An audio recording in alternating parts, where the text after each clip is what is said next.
I'm literally eating birria tacos for weight loss. We got ancho, arbol, and guajillo. Stem comes off. And for all the chilies, I do want to de-seed them. For almost no calories, you're introducing so much flavor with just this trio of chilies.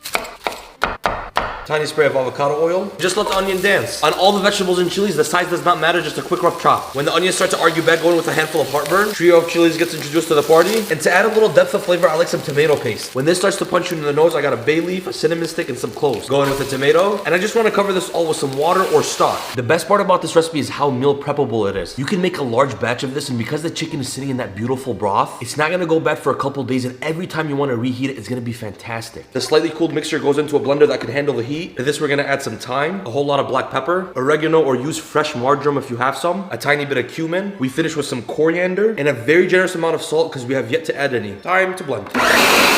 This gets added back into the same pan, and I'm just gonna bring this up to a light little bubble. And you better not waste this. Put a little water and repulse it and add it back. There's some boneless, skinless chicken breasts. I'm gonna have it and just slice them into large cubes. Gently drop them into the bubble bath. I'm gonna bring this up to a decent bubble, shut it up with the lid, drop the heat to a medium low, and then we let the chicken cook for about an hour or until fork tender and falls apart like your life. In the meantime, I always dice up a white onion and some fresh cilantro. And for the cheese of choice, I'm using some Oaxaca. This goat milk cheese is what they usually use with birria. And before you sit here and cry about macros, just use low-fat mozzarella if you'd like. But for me, this is gonna work. I like to shred the Oaxaca the second it comes out of the fridge, just so it's nice and firm and it's not melting in your hand. Just beautiful shreds like this. I am also using regular corn tortillas, and if you're going lower calorie, use whatever tortilla option that you like. Don't open the bag until you're ready to actually toast them up and use them. Update, the chicken only took about 45 minutes. I'm gonna separate them into a different bowl, and I just want you to see that they shred like butter. Don't be an idiot like me and burn your hands, just use 2 forks to shred everything apart. I always like to keep the meat hydrated with a little consommé. Let's just say I made an honest mistake and I got gluten-free tortillas, which, let's be honest, do not hold up. But don't you worry, we got options. This time a flour tortilla goes in, going with the Oaxaca cheese, the beautiful shredded chicken, and just a spoonful of love. Just fold it on itself and get it nice and crispy. I'll do a little bit of those white onions, cilantro, gotta be extra wet. And as always, now bismillah.